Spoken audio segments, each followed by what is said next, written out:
Howdy everyone, Greg Martin, the Entrepreneur's Banker here, and today is Tuesday, March the 31st, and this is my daily COVID-19 update as far as just all the updates from the CARES Act and everything that I've learned, a lot of the conversations that I've had. So again, I want to start off the day by thanking you, the entrepreneurs that are out there that are doing the hard work.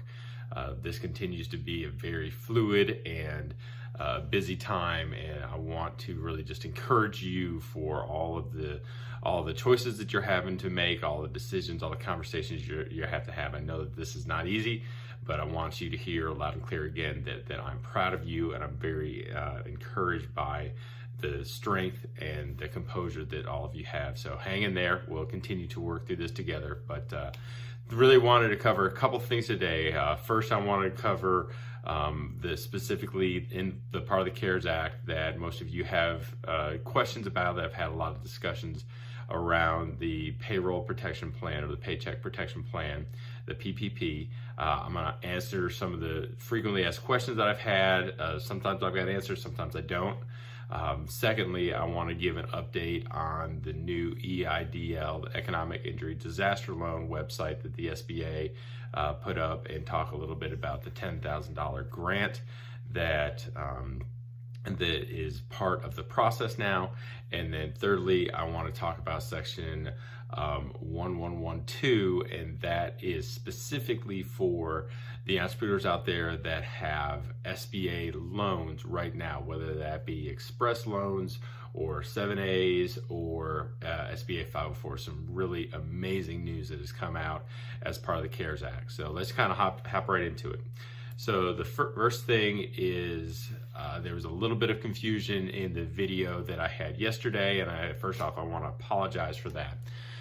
Specifically, if your business was in business last year, what is the time frame that you actually need to start pulling the information together in order to size the PPP loan? Yesterday I had said that it was from February 15th, 2019 to June 30th, 2019.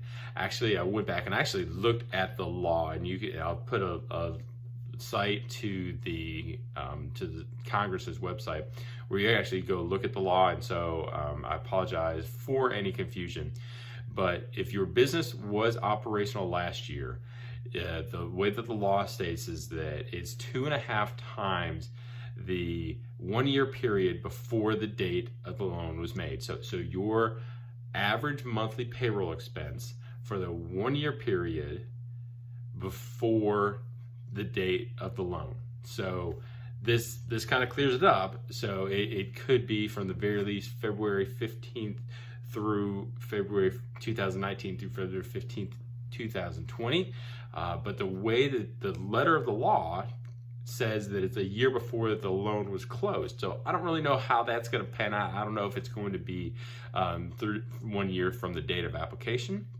So at the very least, I would recommend going back and starting to pull information from February 15th, 2019 all the way through February 29th, 2020. And that way you'll have the vast majority of it. And then when things open up, and I'm hoping they'll open up soon, that we'll have all the information that this kind of compiled.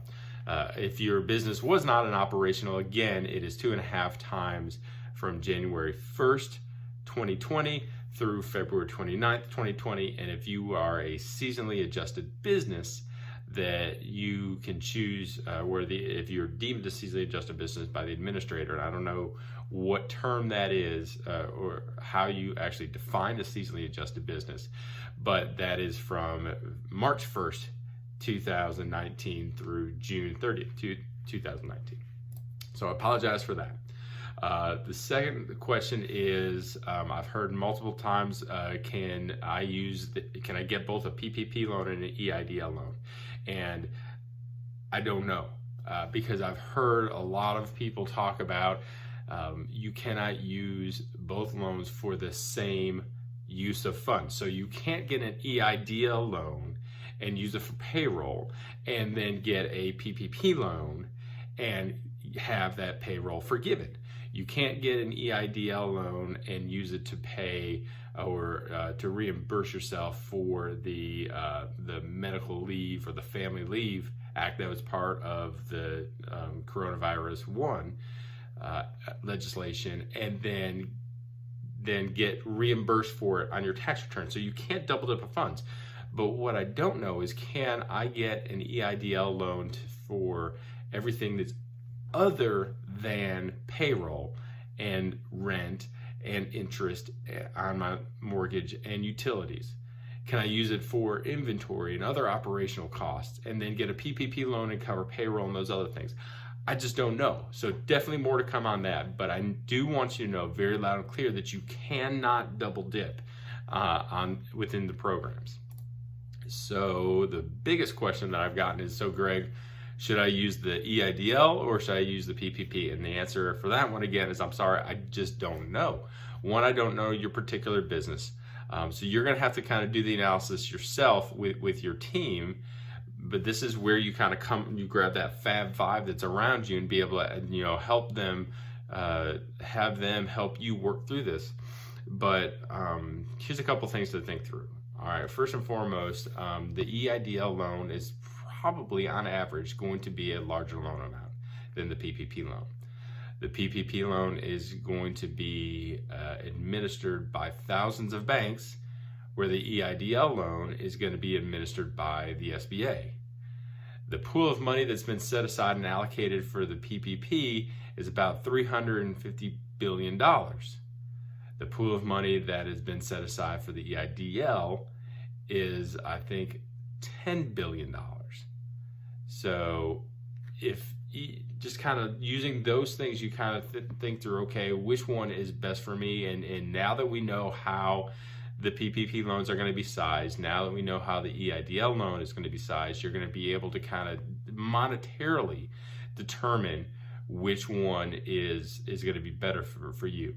Obviously, the PPP loan, if you use it for specific instances, you don't have to pay it back. So that's a huge bonus. But think through it. So if you were to get the PPP loan and you were using it the right way, and all of the loan proceeds were to be forgiven, then is that enough money for you to operationally run your business if needed? And if not, then where's that other cash going to come from? How are you gonna work through it? I know a lot of entrepreneurs are not having a 90% reduction in income. Some entrepreneurs are, but you got to kind of think through that.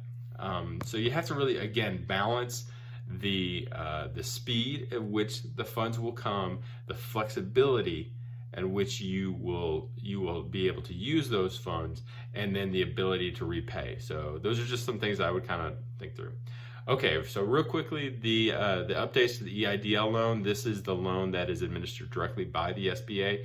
The SBA updated their site for the third time in this process on Sunday, and I gotta say, this is a great update. I mean, it really is very easy, simple to use, intuitive. All of the information is you should know or should be able to get it relatively quickly, not asking for any deep down financial information. No more forms to download and then upload.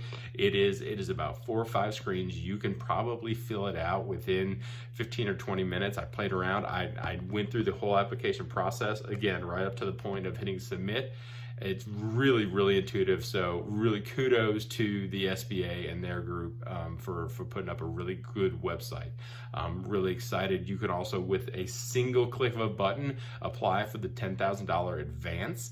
Now, I do have some questions about that. I've seen in a couple different places that people are calling this a grant.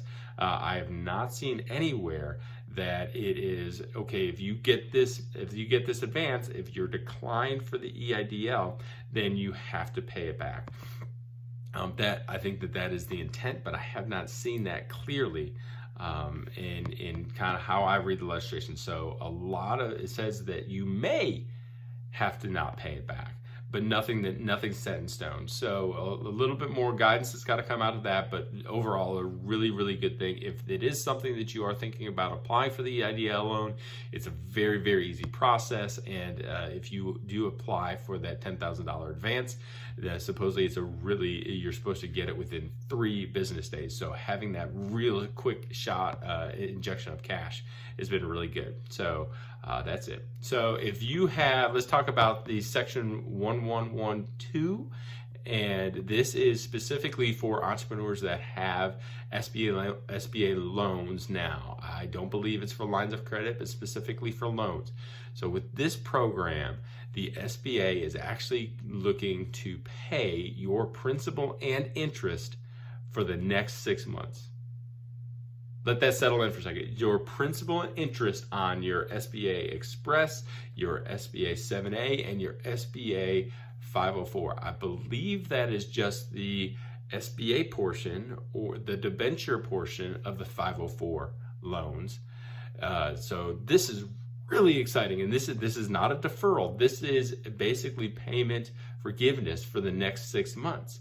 This is huge. This is amazing. So there's a whole lot more to come with it. I don't know how you apply for it. I don't know if you need to talk to both your bank and your SBA, your CDC that helps with the 504.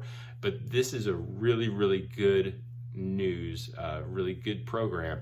I've talked with a couple of the CDCs that I work with and familiar with, and they hope to have clearer guidance from the SBA by the end of the week, but definitely more to come on this. If you have not reached out to your bank, or you have not reached out to the CDC to at least let them know that you know about this, then we need to definitely kind of work on that. So definitely more information to come.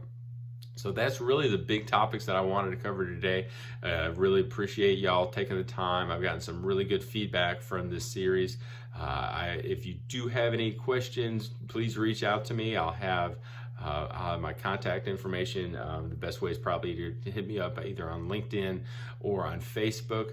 And please continue to be strong, and let's work together. Until tomorrow, this is Greg Martin, the Entrepreneur's Banker. Have a great day.